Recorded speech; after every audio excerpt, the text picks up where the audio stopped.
My dog Shiro saw a kitten today for the first time. His tail was wagging, he wasn't barking, he seemed calm enough. But then the drooling started. And then his jaw began shaking. And I got genuinely scared that I was holding a 1-month-old kitten in my hands while a dog who outweighs it by 100 times was vibrating with something I couldn't quite read. I'm Jhonna. This is Jhonna Unfiltered. Let's figure out what that actually meant. Quick note. I'm not a veterinarian or a professional animal trainer. Everything I share here is based on research and real observation. For serious behavioral concerns about your pets, please consult a qualified vet or animal behaviorist. All right, let me give you the full story first. I went to check on my friend's kittens today. She has a litter, and one of them is the one I'm planning to adopt. I haven't officially gotten it yet because it's still only about a month old, which is too young to separate from the mother. But I went to look, and I noticed immediately that this particular kitten has the same coloring as my cat, who passed away not too long ago. And I started thinking that maybe my late cat was actually the father of this kitten. That's still unconfirmed, but the resemblance was striking enough that it stopped me in my tracks. I also noticed that where there used to be more kittens, there are now only 2 left. I haven't talked to my friend about it yet. I'm hoping the others are okay, but I have a feeling at least one didn't make it. That's the reality of very young litters, especially in the Philippines where many cats give birth outside and face challenges that indoor cats in other countries don't. Anyway, I picked up the kitten I'm considering adopting and brought it over to my 2 dogs. Rukawa, my younger one, just sniffed the kitten and seemed relatively unbothered. He took a moment, processed the information, and that was that. Very low drama. Shiro was completely different. Shiro's tail started wagging. He wasn't growling. He wasn't making any aggressive sounds. But as he got closer to the kitten and started trying to smell it, the drooling began. Heavy drooling. And then his jaw started shaking. His saliva was actually dropping on the floor.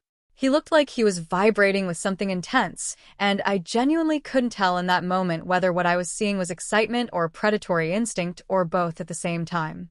The kitten made a small noise. Not a full meow, more of a tiny sound. And Shiro kept trying to get closer. I moved the kitten back to its mother. Shiro calmed down almost immediately after I returned. No residual agitation. No continued focus on the direction I'd come from. He just settled. So, what does all of that actually mean? Let me break it down. When dogs drool in response to a new animal or stimulus, there are several things that could be happening at once. The most important thing to understand is that dogs process the world primarily through smell. Their noses are doing the real work in any new encounter. And when they detect something unfamiliar and biologically significant, the body can have a strong physiological reaction before the brain has finished deciding what to do about it. Drooling during high arousal is a very normal canine response. Arousal in the animal behavior sense doesn't necessarily mean aggression. It means the nervous system is activated. Something interesting, exciting, or intense is happening, and the body responds accordingly. Saliva production increases. Muscles may tense or tremor slightly. Focus narrows. The jaw shaking specifically is something called jaw chattering. This is actually a documented dog behavior that can happen in a few different situations. Some dogs jaw chatter when they're processing a strong scent, particularly one that activates deep instinctive responses. The theory behind it is that the dog is essentially trying to better analyze the smell, pulling more of it into contact with a specialized scent organ in the roof of their mouth called the Jacobson's organ, or the vomeronasal organ. So the jaw movement isn't necessarily a sign that Shiro was about to bite. It could have been his body's way of trying to gather more information about this tiny, unfamiliar creature. Jaw chattering is also associated with prey drive activation in some dogs. This is the instinct that drives a dog to chase, catch, and in some cases bite small moving animals. Prey drive is not the same as aggression. A dog with high prey drive isn't necessarily a dangerous or poorly behaved dog. But it does mean that their instincts can activate quickly around small, fast-moving, squeaking things. And a kitten, especially one that makes noise and moves unexpectedly, can absolutely trigger that response. The critical question in Shiro's case is whether his reaction was prey drive, excitement, curiosity, or some combination. And the honest answer is that in that first moment it might have been all of those things at once. Dogs don't always have a clean, single motivation for what they do. Their brains are processing multiple signals simultaneously. What I took as a positive sign is that Shiro's tail was wagging throughout.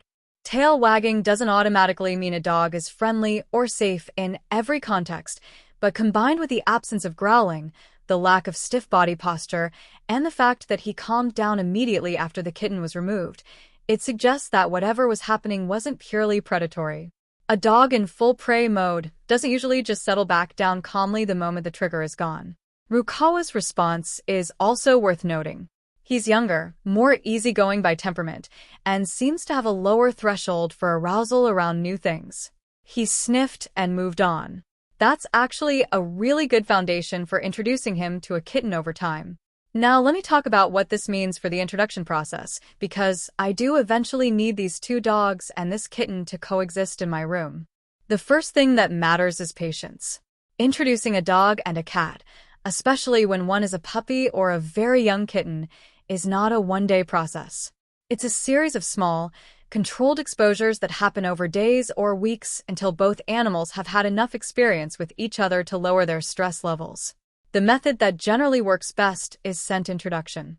Before the animals are ever in the same room, you should let them smell each other's presence without direct contact. For my plan, I'll take a cloth that has the kitten scent and place it near Shiro's sleeping area. Similarly, I'll place something that smells like Shiro near where the kitten rests. This gets their nervous systems used to each other's existence before they ever have to process a face-to-face meeting. The second stage is visual contact without physical access. This is where I will hold the kitten securely while Shiro watches from a distance. You can also use a baby gate or a slightly open door so they can see and smell each other without being able to touch. The goal is to let the arousal level rise and then fall naturally in a controlled setting. I'm going to repeat this many times until the sight of the kitten no longer triggers Shiro's intense jaw-chattering response. The third stage is supervised close contact. This is when both animals are in the same space, but with close human supervision and the ability to separate them instantly. This stage should only happen after the first two stages have gone well multiple times. During all of this, it's vital to watch your dog's body language. For Shiro, I'll be looking for signs that he's managing the experience calmly, like a relaxed body, soft eyes, and normal breathing. If you see signs of overactivation, like stiffening, intense staring, low-level vocalizations, or a return of that jaw-chattering, the session must end immediately. I will be separating them the moment I see those red flags before anything escalates. I also want to address something I've been feeling, not wanting to get too attached to this kitten just yet. I think many of you can understand that. Losing my previous cat was so hard, and since this kitten is still so young, I know things can still go wrong. Emotionally protecting myself is a very human response. But I'll be honest with myself, the attachment has probably already started. The moment I picked up that kitten and wondered if my late cat was its father, a connection was made.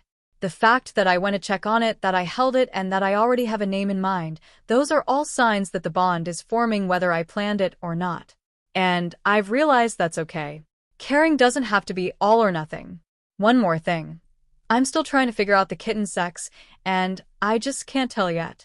That is genuinely difficult with 1-month-old kittens. The differences are so subtle that without a clear photo, it's easy to be unsure. If my friend lets me borrow a phone to take a photo, I'll share it here so we can figure it out together. This channel is about learning in real time, and this is definitely one of those moments. Before I close, I'd love to hear from you. Have you ever introduced a dog to a cat for the first time? What was the reaction like, and how long did it take for them to actually get along? Drop your experience in the comments, because I think real stories from real pet owners are some of the most useful things I can share on this channel, and I genuinely want to hear how it went for you. Thanks for watching. If this video resonated with you, please consider hitting the subscribe button. I want to be upfront and share that I use this text-to-speech voice to tell my stories because, as a full-time ESL teacher, I have to be very careful with my vocal cords.